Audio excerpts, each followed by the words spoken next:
going to try that once again.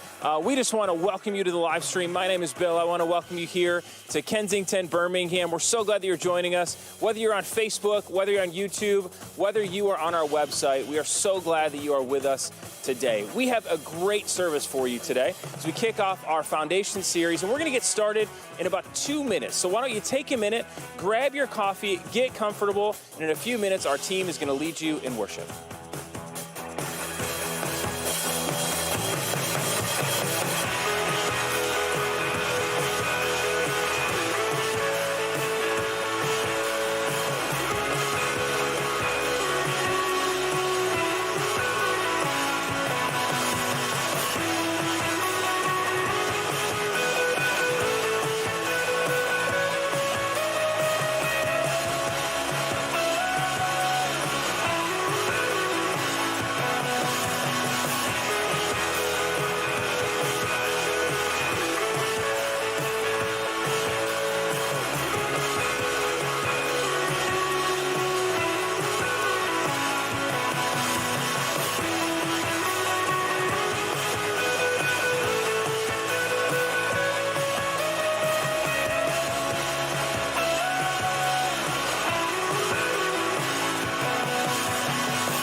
Shine.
Well, it's that time of the year. We've already had a few dustings of snow, and I'm reminded of the awe and wonder this season brings every year, especially when I drive down my street and I see houses lined up with different colors and arrangements of lights. Have you ever stopped to consider that it's the darkness that brings out the beauty of those lights? It's when the night is darkest that we can really see the light of even a single candle. And a single candle in the window whispers something. It whispers welcome, that there's hope here. A single candle reminds us God is sending his light into the darkness. It reminds us that there is no darkness in our lives that can't be lit up by this special light. This light is a person, and his name is Jesus. And we're going to be celebrating the birth of Jesus, the light of the world, both in person and online starting December 23rd. Tickets are available for in-person services, so please reserve some seats for you and your friends and your family that are planning to attend. And of course, to ensure safety and physical distancing, tickets are going to be limited. We know that many of you will be watching from home this year, so we're creating an online-only exclusive service made just for you. To create the most memorable and meaningful service, we have a Christmas at-home kits available for you to pick up at your campuses. In those kits, there'll be candles for the family, the world's best hot cocoa. I have no idea where we found the world's best hot cocoa, but we have it. A star ornament craft and many things for the family will be included in these kits. So please reserve your kit and find more information about online services as well to reserve your tickets. And you can do that right at kensingtonchurch.org/Christmas. The theme for this year is fitting in so many ways. It's called Home for Christmas. We'll be looking at the Christmas story through the eyes of the wise men, the Magi, who came one way, but then they left another. And no matter where you're watching Christmas services from this year, either in person or online, we truly believe that you will encounter Jesus. That's why we do this. We want people to encounter the light of the world, just as the wise men did. And guess what? When they did, it changed everything. It'll be nostalgic and beautiful. Maybe it'll be a little bit like this clip from Christmas at Kensington in 2012.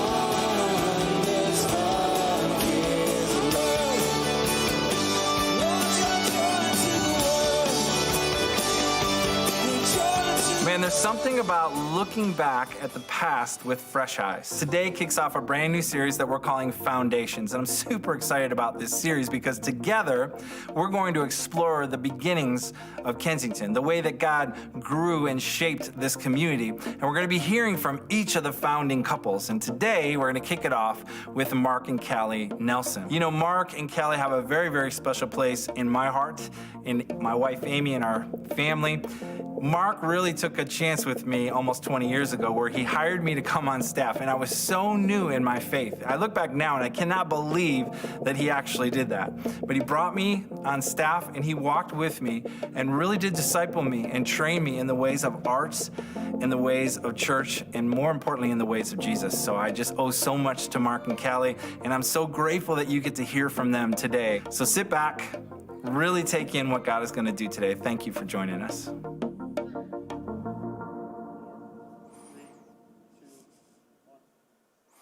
Hey, welcome Kensington, Birmingham. It is so great to be here with you.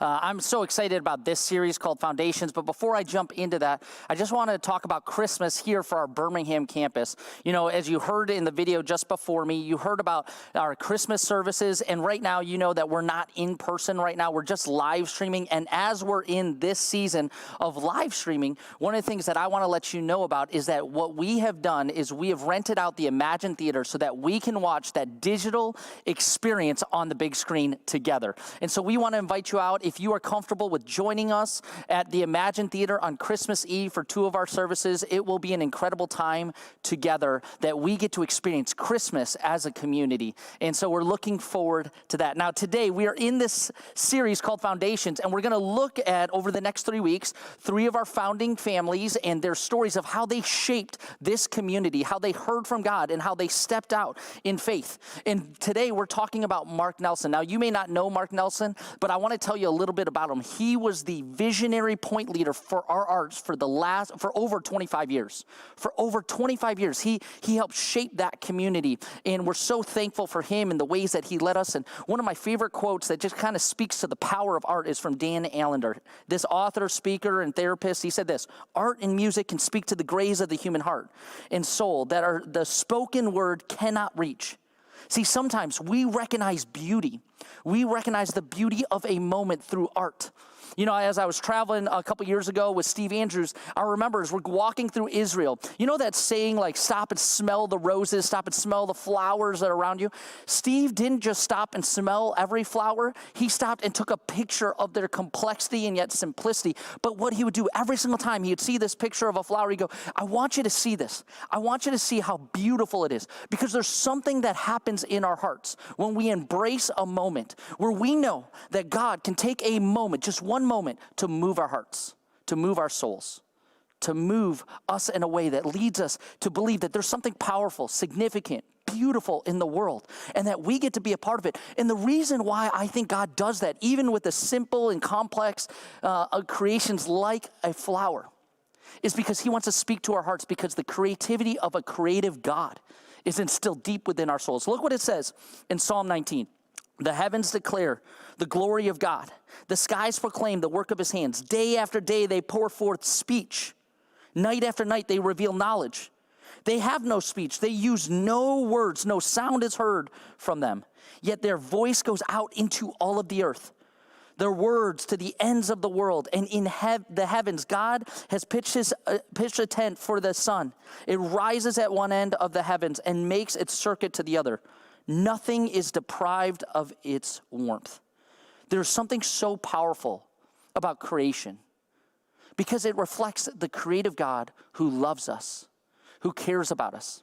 And at the very beginning of Kensington, one of the heartbeats of our community was that we could create moments, space, where God can move in people's hearts, where it can move a person who is maybe disengaged, disenfranchised, hurt by the church, hurt by people, hurt by the life that we live, and it would move in their hearts in a way that it would break their bitterness, break their frustration. See, we'd create these moments that would transcend everything in the noise of the world that was going on, and it would speak to the very heart of an individual. And so what's so beautiful about that is we would ask this question: could we capture or create a moment that would move the hearts of people and move it in a way that would cause a transformation in their family, cause a transformation in their souls, cause a transformation in their world? And it would be done with this moment of beauty, authenticity, because it would reveal what the creative God has put within us, this authentic place where he speaks to our hearts. And so one of the things that we have always believed that Mark Nelson instilled as a leader of our community is that we would be a part of moments like this. We would dream and ask God, how could we step out into the world and lead, whether it was in our services, but even beyond that, into our relationships, into our communities, into the next generations, and go, how would you allow us to create moments, space, so that God could move in the hearts of people? Space that would point to a creator, space that would point to Jesus, whose servant-hearted, sacrificial, grace-filled love would transform hearts. And that's our heart that we gathered from Mark and that we share within our community. So one of the things that we're going to do today is we're going to sit down with Mark and hear his story, hear the ways that God crafted this within him and how it unfolded within Kensington. But before we do that, we're going to take a moment and receive our offering. Now, one of the things that we started last week is something we are calling Hope for the Holidays. And we know one of our ministries that is called our Help Bank. We receive phone calls where people are just navigating the difficulty of 2020. And we wanted to step out as a church and say, how can we be the church in this season? So we want to invite you, if you're in a moment of struggle, if you're in a moment where financially you need support, to text the word hope to this number that is found on our screen. And this number will allow you to experience what God is doing in this community. Now, why we're doing this is because we believe that as a community, we can be generous. That we can be generous with not only our finances, but also with our prayers. One of the things that has been happening as we've been doing this is people have been reaching out saying, how can I receive prayer in this season? How can I experience just somebody connecting with me? And that has been a byproduct of this hope for the holidays. But why we do this is because you as a community, you are a part of this. You are a part of this community. When you give, you're a part of these stories where we're stepping out to be the church. And this is why we invite you to partner with us here at Kensington, because we want to see transformation happen not only globally, but locally in our communities. You know, when you give, whether it's through any of the ways that you can do that, online, through text, through the website, all those different opportunities for the offering to happen. While you give, one of the beautiful things that we can do is we can be part of stories.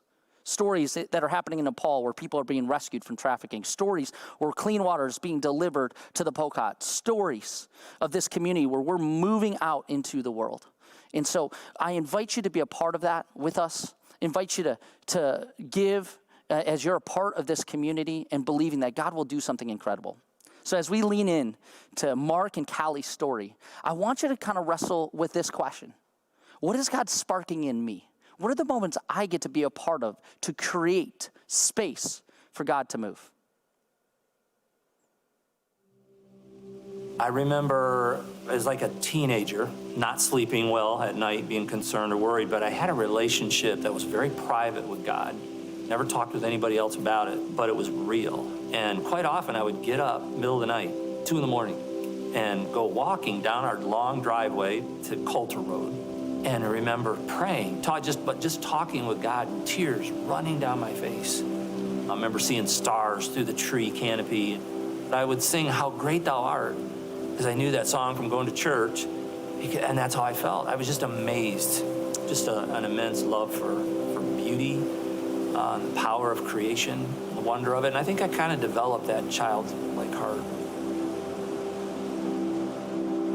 The first time I actually felt something deeply from art was actually when I was a freshman in high school.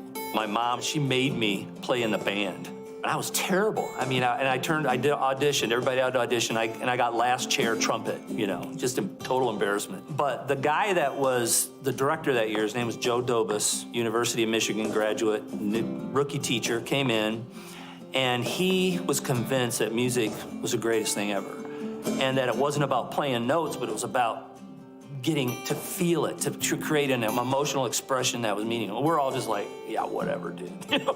We were terrible. We didn't know what he was talking about. Everybody was screwing around, and it was just a mess. But over that year, he kept at it, and he worked really, really hard. And I remember the day that actually this podunk group of kids playing, and actually we did something that was really beautiful and moving. Like expressive, and it was in tune, and it actually sounded good for the first time. And I remember everybody just I remember looking around, and everybody's like, "Oh, what the heck was that?" And from that moment on, he kind of had our attention a little bit.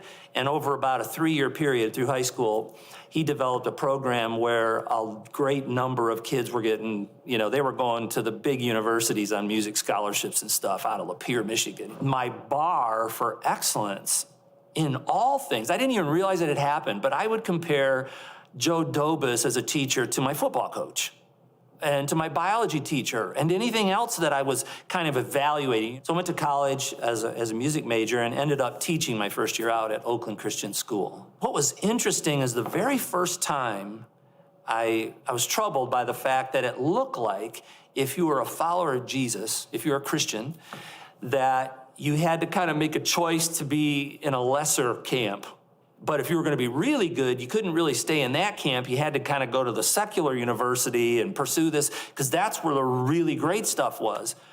And it's kind of made me mad. And I read a book by Francis Schaeffer's son, and it was called Addicted to Mediocrity. And I didn't read books very much at all, but that book helped me kind of put language to what I was feeling. And it was saying, why have we allowed the church and Christianity to be a place where it's just kind of mediocre at best, but the really good stuff is reserved for people and artists outside the church? And that just never went away. And so when I got to Oakland Christian, I think I tried to be Joe Dobas, wasn't very good at it. But I really was trying to help my kids sense what I had sensed, this something that was worth being a part of, worth listening to, that would move my heart deeply, you know. And over years of, you know, wanting to kill the kids and the kids wanting to kill me, we kind of got there, you know, and began to experience expressing things that were really powerful. Now, what happened is when I met my wife, Callie, we started kind of it was like a sing and dance kind of a thing. And in a Christian school back in the 80s, that was not allowed. But what happened is the kids were really gifted. It wasn't anything we did. They were super gifted as musicians and so forth. And they were able to communicate things so powerfully. And we would travel to churches. Surprisingly enough, this kind of secular type thing was moving people in church. Callie and I were married in 1985. And in 1986, we started attending this new church, and it was called Faith Church in Rochester. And lo and behold, a few months into that, this guy named Steve Andrews took a job there as an associate pastor at Faith Church. And but the neat part about him coming was that he had the charge and the permission both to plant a church, and it was supposed to be within 3 to 5 years. And so I'm like, wow, is this a real thing? People do this, you know? And then shortly after that, Dave Wilson came from the University of Nebraska to become the chaplain for the Detroit Lions here in Detroit. He lands there. Somebody told him about this little church start in Rochester Hills, and so he came and ended up there. And so within a period less than a year, all three of us ended up at Faith Church. When I first saw Mark and Dave and Callie, Ann wasn't on the stage, but they were up.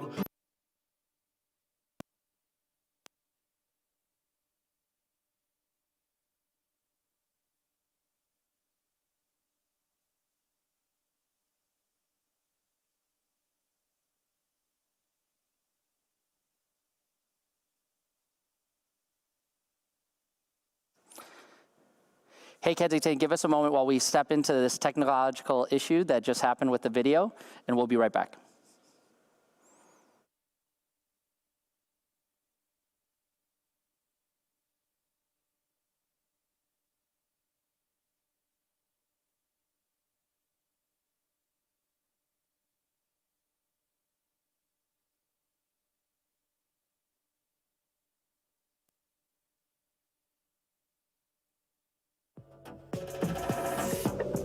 I remember as like a teenager, not sleeping well.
apostolic gift where he has a heart for reaching people of all nations, of all people types, and having them experience Christ and having the church grow and moving into unnew. That's his heart. It's move to people that don't know, right? And Dave's, like that, but different, is more of an evangelist approach. He's like, I want everybody to come to know Jesus. But it's going to be right here, me and and Dave has this amazing teaching gift to go along with that. Mark had a prophetic gift, which was, what is God saying? What mountain? Where are we going? What are we hearing from God? It was sort of a prophet's gift. And so those three together, it was a beautiful mix. It really worked, and we all understood our different roles, and we ran fast. As our first 4 kids got older, we were able to experience those opportunities of singing together and being a part of this mission. We always brought our kids along on the mission, but then they really got a chance to be active participants in it. And as a mom, those are treasured memories for me. I think for me personally, there were artistic moments that I was a part of and artistic moments that I didn't play a part in, but I got to watch these people that I loved and was living life with create this beautiful moment through their craft.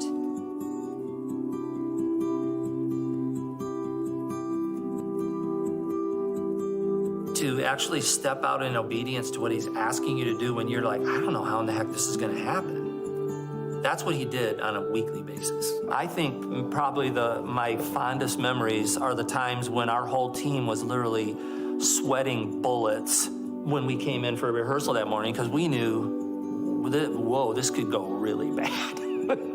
And then God would put it all together, and I can't tell you, I would say hundreds of times we'd be in the wings and we would just put our arms around each other. So I remember Keith and Sandy Callan, Steve Matar, Joe Armillo, Kristen Twilla, all these people, we would hug each other and tears would be coming down our face because we knew we couldn't do this. And he did it. I remember so many times we'd be in the back and go, oh my gosh, look what he did. I think what I learned is I'd heard that term from the story of Moses where God says, pick up the stick, and basically the whole concept of use what's in your hand. What I give you is enough. And Moses is like, I can't do this. There's no way I can go to Pharaoh, right? He's going to kill me. And God basically said, use what's in your hand. And that became a war cry for us. And all of these values or these war cries were birthed out of experience. It was seeing God go, hey, you got what you need. I just think that's what's so exciting. And it's not a Kensington thing. This is a life thing. And I think more and more, as we've gotten older, this is what God has done more. I thought when you got to be about 25, you figured out what you were going to do for your career, you found a spouse, and you locked in and did it for the next 50 years. And you get those 2 decisions right. You get the right career, you get the right spouse, you're set. And one of the biggest surprises of life for me, and I think for you too, is that as we go through life, every day, God's like, hey, I got this idea.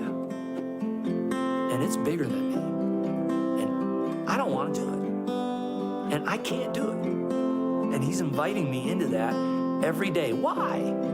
Because he wants to do something that's God-sized, not Mark-sized. So, yeah, anybody can do that. I want you to do something that only I can do.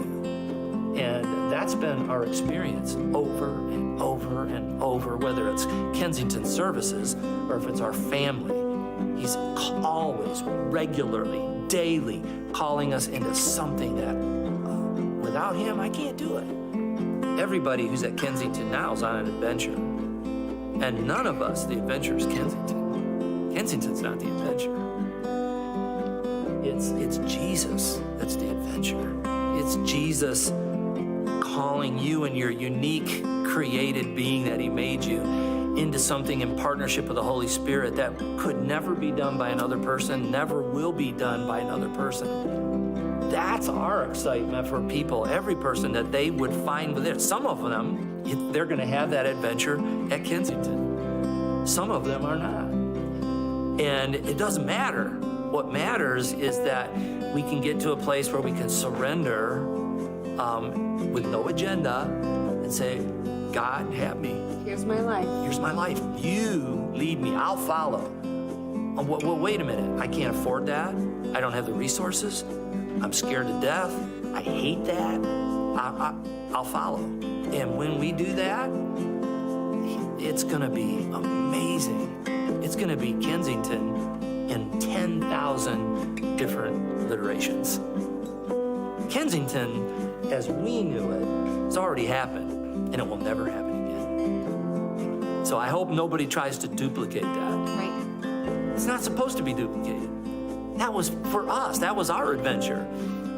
What is going to happen in this next season is going to be more wonderful. It's going to be something that has never been done before, that is going to explode the kingdom, right? And so I just am excited to see. For everybody that's connected to the Kensington family in any way, there's unlimited potential and varieties of assignments that God is going to call people into. You know, I love when Mark talks about just his heart for creating moments and the beauty that surrounds them. There are so many distractions in our world that are pulling at our attention. But yet this moment that he believes that we have the opportunity as followers of Christ, as a community in this church, to create moments for people to engage with God is so powerful if we were to embrace it. And I think that's a little bit of what we're learning today as we step into the scriptures, because at the heart of God, at the heart of creation, is a God who has instilled his creative beauty, his creative power, his creative DNA into us, and says we get to be a part of what he is doing in and through this world. I mean, even when you look at the very beginning of Scripture, where God hovers, his Spirit hovers over the formless, the empty, the dark, and he begins to speak. This is what it says in Genesis 1. In the beginning, God created the heavens and the earth. And now the earth was formless and empty. Darkness was over the surface of the deep. And the Spirit of God was hovering over the waters. See, God spoke out these words of let it be, let there be. Creation emerging out of what was formless and empty. Creation that was emerging and saying, this is where I'm placing my image. And as he created, he said it was good. But then as he created humanity, he said it was very good. There was something so unique about humanity because we were created in his image. And it says this in Genesis 2, verse 7. Then the Lord God formed a man from the dust of the ground and breathed into the nostrils the breath of life, and the man became a living being. While God spoke to creation, he breathed into humanity. See, if we are created in the image of God, then as human beings, we have been able to use his imagination and creativity and ingenuity to make and to create, because we have been created by the ultimate creator. And as I lean into just the story of Mark and how he kind of leads our arts community, but actually leads so much of what we are about as a church, it's this reminder, this concept that we have the ability to create. We are creatives. We are artists, all of us. Now, to be honest with you, I have really struggled with that idea personally. See, in my mind, I am not that. There's not in me this idea that I am this grand artist, this ability like Josh. He's an artist. Jen, she's an artist. Jen's children are artists, way more than I am. My daughter, Gabby, who's 7 years old, who just started taking piano, after 2 years of me taking piano, I can't even come close to what she's doing after 2 months. She's an artist, but I'm not an artist. But what's so interesting is so often we cling to our past and say, these past moments have defined us. See, in my past, I've been told I'm not a good artist by people. I've been told that my art doesn't do justice to whatever it is I'm drawing. That's my past of judgment that I've experienced. I don't know about you. But what's so interesting is often we can let our past determine our future. But in the beginning, if we go before the past, we go to the very beginning of what God is speaking into us, that in the beginning, he said, we are created in his image. And we have the ability to create. See, my past limited what my definition of an artist could look like or be like. But when I lean into the beginning, I recognize that God spoke his identity, his authenticity, his hope for my heart. And that moment can transform us when we start believing that. Now think about this. Has there ever been a moment, a conversation, this one moment that happened that kind of broke some of your past, some of your beliefs that have limited you? I love this quote by Erwin McManus. And part of the reason why I love this quote is because this interaction I had with him and his brother, they sparked something inside of me. And here's what Erwin said. Creativity should be an everyday experience. He said creativity should be as common as breathing. We breathe, therefore we create. We breathe, therefore we create. And because we are creating, we are artists. It is instilled in us. And I hope you have been created to create, to have an impact, to create moments for people to experience a God who loves them and loves you. And there are so many spaces in which you are creating today. Now, you may look at those moments and say, I don't have permission to create.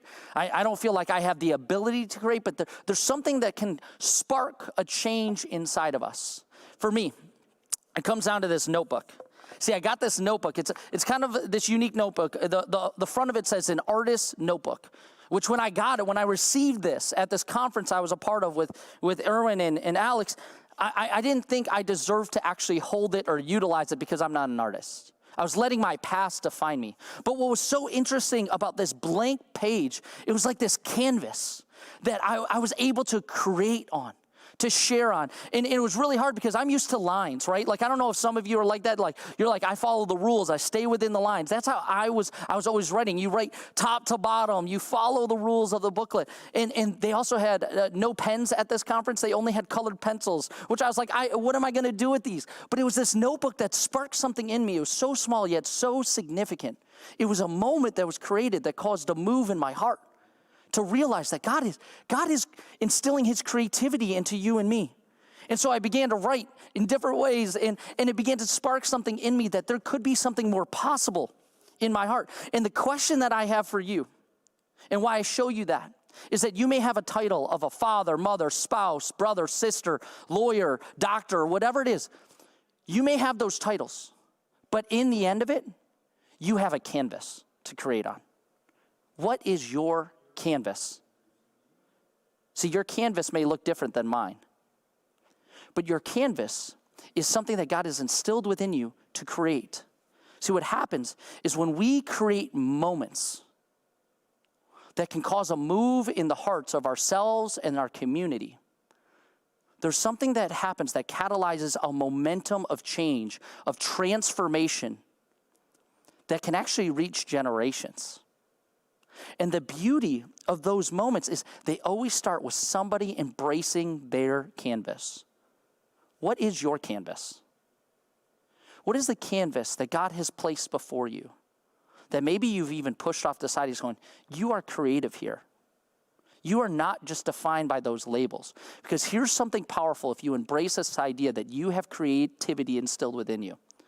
That your canvas, right, your creativity is unleashed within your context and on your canvas. So what canvas are you creating with? Regardless of the labels, what canvas are you allowing God to move in your heart? You're responding to him, and you're taking the risk, because creativity requires risk. We don't just step out and say, we're going to just do this, and it's just going to go great. We step out with this risk, this intentional pursuit of what God could do in us and through us, and see where the beauty that he has put inside of us, the beauty of the relationship that we have with him, would unlock something transformative for generations. For me, as I lean into my titles, my labels as a father, as a brother, as a son, I realize that the canvas that has been given to me, one is my family. One is my neighborhood. One is the team that I lead. Those are the canvases. One are the friends that I have, that I get to invite them to experience the hope of a God who loves me, but also loves them. And every single time I step out and use my gifts and use the canvas that God has given me and the gifts and talents that I have, and I embrace that artistic ability that has been instilled deep within my heart, it releases something so powerful. And when I see our community do that, you see these generations of change, these generations of transformation happening. We wanted to take a moment and kind of connect a story that because of what Mark and the artistic team created in a moment in the services and instilled through our community, there began this generational change that has been having an impact even through this pandemic and what God has been doing in and through the community. This is what happens when we embrace the canvas that has been placed before us. So as you watch this video, my encouragement is to lean into this question of what are the moments and the canvas that God is inviting you to embrace, and maybe even begin to dream, what could he do with it if we stepped out in obedience, in risk, and discovered all that God has for us. So as we lean into this story, have that question kind of in your mind.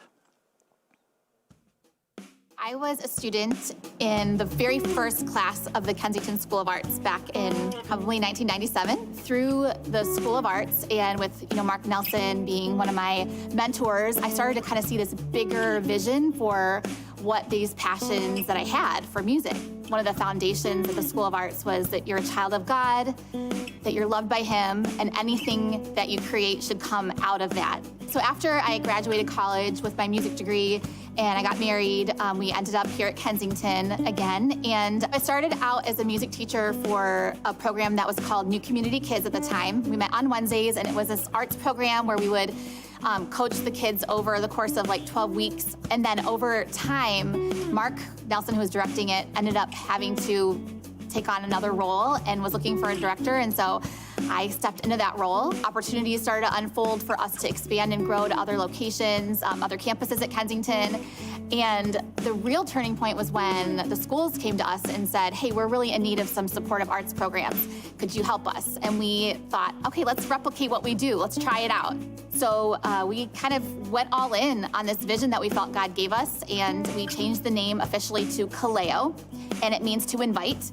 Everybody has been familiar with the Kaleo program. It had been around before our partnership with them.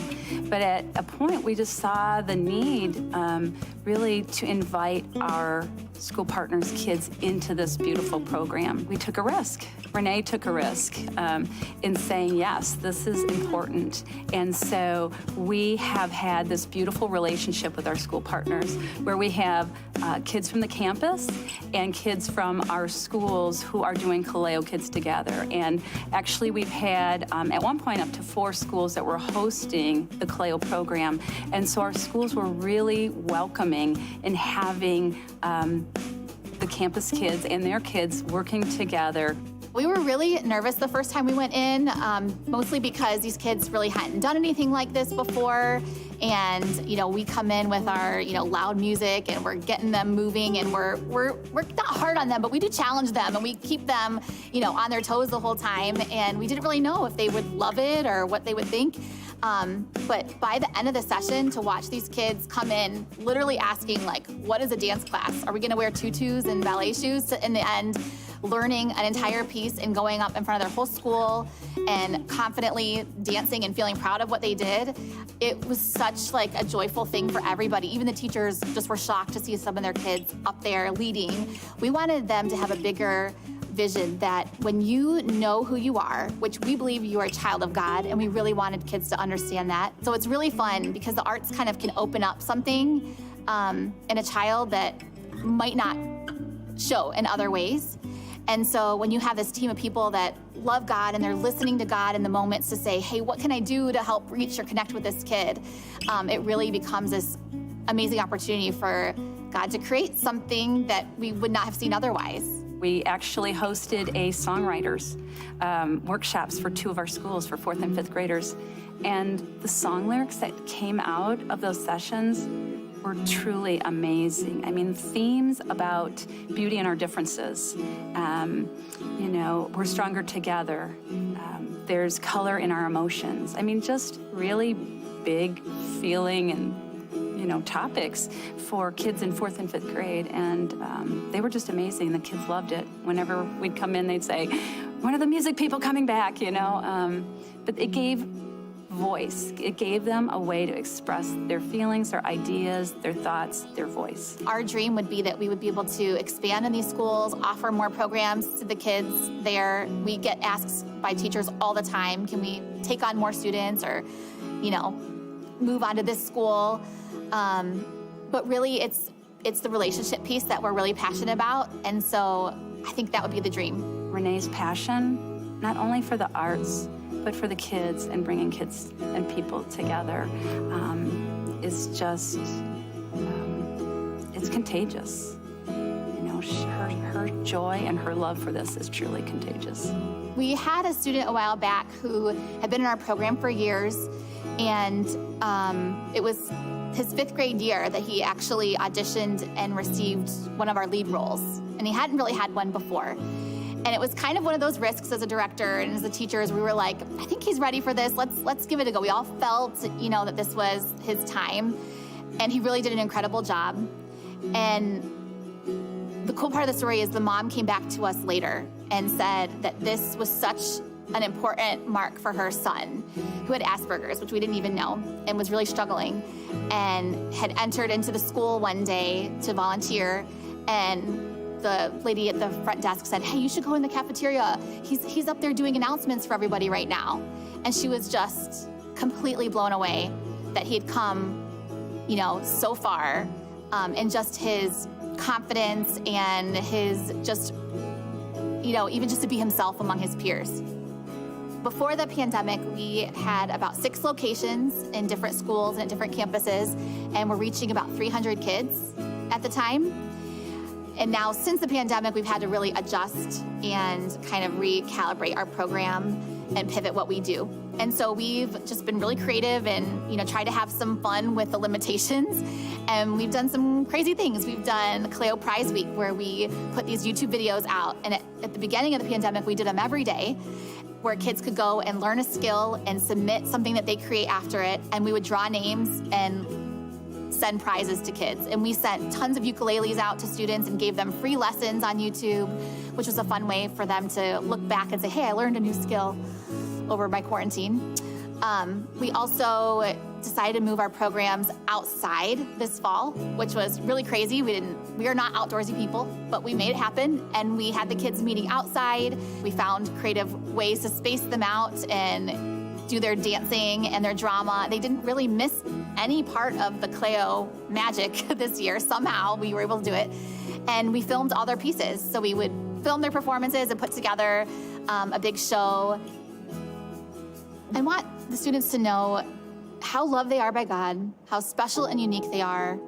They don't have to prove themselves to anyone, and that there's a beautiful future for them. And when they trust God and they just continue following Him, they're going to experience that joy, and they're going to overcome trials, and they're going to really shine in their uniqueness. Renee and her team do such a wonderful job pouring into our young students, training them to be powerful leaders, not only within Kensington, but as you heard, out into the community, into our schools. I was here in the very beginning when Mark had the School of the Arts, and he had a vision for children. And I remember him saying this, that they're not just cute kids, that they are powerful leaders for God's kingdom. And Renee has taken that and just moved that into our community, training kids and letting them know how deeply they are loved by Christ. I can't help but hear that story and then come to a scripture in Matthew 18, one of my favorite ones about children. It says this, at the time, Jesus' disciples came to him and asked him this question, who is the greatest in the kingdom of heaven? He called a child among them and imagine he put him in his lap. And then he says this, truly I tell you, unless you change and become like little children, you will never enter the kingdom of heaven. Whoever becomes humble like this child is the greatest in the kingdom of heaven, and whoever welcomes one such child in my name welcomes me. This kind of work that Renee is doing is pouring into the next generation and giving them confidence and vision to go out and change the world in Jesus' name. This is what we're about at Kensington. And so as we head into the new year, as this year is coming to a close, I would ask you this. Would you pray and consider giving a year-end gift to Kensington? It's these Christmas gifts that you give that actually fuels these kind of ministries all year long. I'm so grateful that we can see this and be a part of it. Thank you so much for your generosity. I can't wait to see what God's going to do in 2021. You know, it's so beautiful as you hear the story and you listen to the sequence where Mark had this vision to create moments to engage people with the heart of God, and that believing it would move them. And then you see the story of Renee, where she's embraced that, she's experienced that move in her own heart, and now she is creating moments for the next generation beyond the four walls of the church to continue to have an impact. This is where you see Renee using the very canvas that she has been given and believing that God can step into that moment in her step of obedience and her step of faith and see what God could do. And you see where the partnerships start to come together and that we all create this momentum of change, this momentum of believing in this story that the next generation will continue to bring the creativity, continue to bring those moments for people to experience all that God has for them and all that God has for their families and for the greater community. It's absolutely stunning to me every single time where we see these stories and you see how God has moved in people. You know, for me, one of the most unique stories that I got to hear later in life was about my wife, Jenny. See, Jenny, when she was 11 years old, she lives over an hour away from Kensington. And because of the creativity that was happening in Kensington at Christmas, a family member and friend of hers decided to drive an entire group of 11-year-olds down to Kensington to experience Christmas together, to experience that moment, to experience what all would happen. And because of that one experience, those moments that were creativity was sparked in even another city. And a movement was sparked even in another city to continue to create moments for many to experience the very heart of God. This is what we're a part of. And this is what I love as we're sharing these year-end Christmas videos where we're telling you these are the stories that you are a part of when you give. These are the stories you're a part of when you're in this community. And so one of the things that we have for you online, especially at kensingtonchurch.org/gift, is our brochure. This is our Kensington year-end Christmas gift brochure. And what it is more than just saying, this is the ways that you can give, but this is the impact that is happening as a result of your giving. You know, I was meeting with a student yesterday, and we were talking about what God does in our lives. And there was this one page here that talks about short-term trips. See, I was telling this student, I remember the short-term trip that I took that transformed my eyes when I was a part of Edge as a high school student, and what God did in me and how he expanded this moment that was created that just catalyzed an entire shift in my very heart. I think of the story of South Sudan with Reuben. Like Reuben's story is a part of our community, Birmingham. His connection to us is foundational. When we give to the year-end Christmas gift, we get to be a part of Reuben's story even more so. And there's so many different ways that you can see what God is doing. This is what we wanted to share with you of what happens when you give. God does some incredible things in and through our community, both locally and globally. And so we invite you to do that. We invite you to consider what a year-end Christmas gift will look like and continue to partner with us as we step into these stories over and over again, that we as a church get to be the church beyond just the walls. It is so powerful, that the story that is unfolding. But it always comes back to the question. There's a question that God can create moments in our hearts, and he's instilled his creativity deep within inside of our souls. It is in our very being. And as God is doing that, maybe there's been something that you've been holding back on. Maybe there's something, the canvas that is before you that you have denied, that you haven't stepped into, that you haven't embraced. But maybe today you're feeling this moment of God, would you inspire me, encourage me to step into this moment differently, to experience what you might have for me in a way that would transform my heart and transform my community? What is the canvas that you have for me, and how can I step in obedience? So as our team plays this next song and leads us in this moment of worship, maybe that is the prayer. This song is the prayer of your heart as we lean in together.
see your heart in everything you name.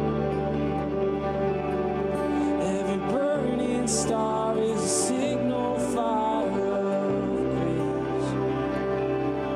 If creation sings your praises so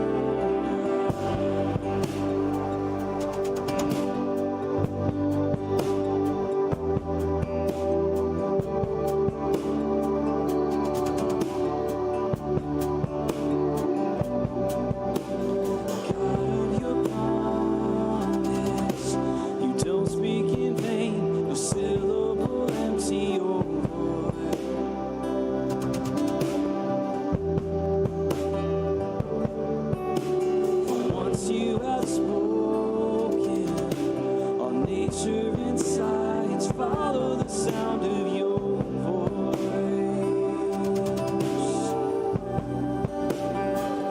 and as you speak, 100 billion creatures catch your breath,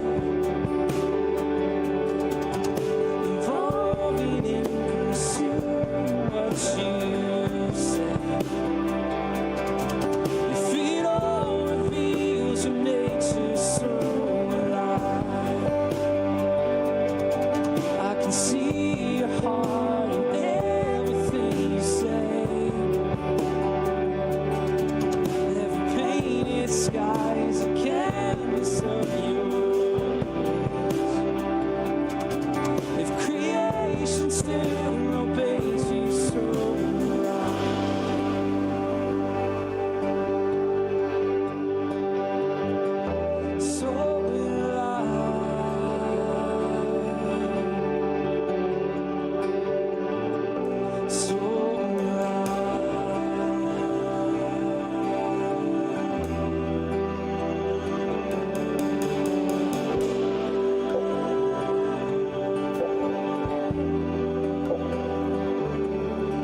the stars were made to worship so high.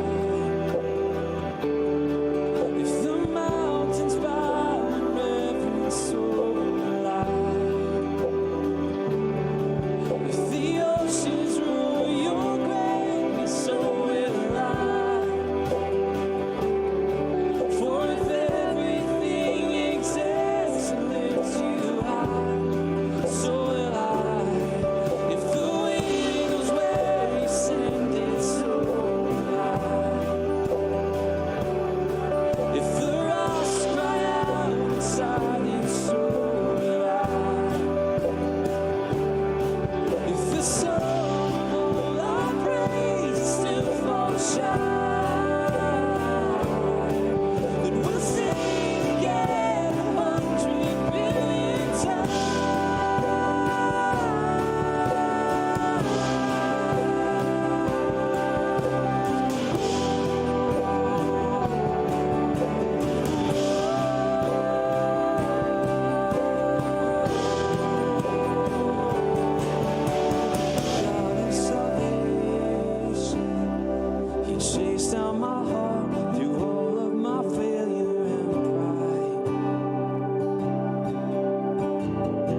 precious one, a child who died to save. If you gave your life to love them so alive, like you would again 100 billion times, but what measure could amount to your desire? You're the one who never leaves the one behind.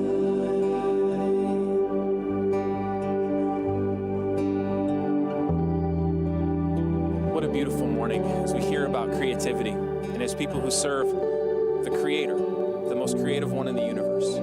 How amazing is it that we're called today to unleash our creativity in our context on the canvas He has given us. We're so thankful that you're here today with us. We just want you to know that if you need prayer or you need connection this week, our team and our staff are here to serve you and to connect with you. This is week 1. This is the first week of our foundation series. And over the next 2 weeks, you're going to be hearing from Dave Wilson and Steve Andrews on what it means to serve Jesus. And so we hope that you'll be with us. We love you, we care for you, and we can't wait to see you this week online or in person. Have a great week.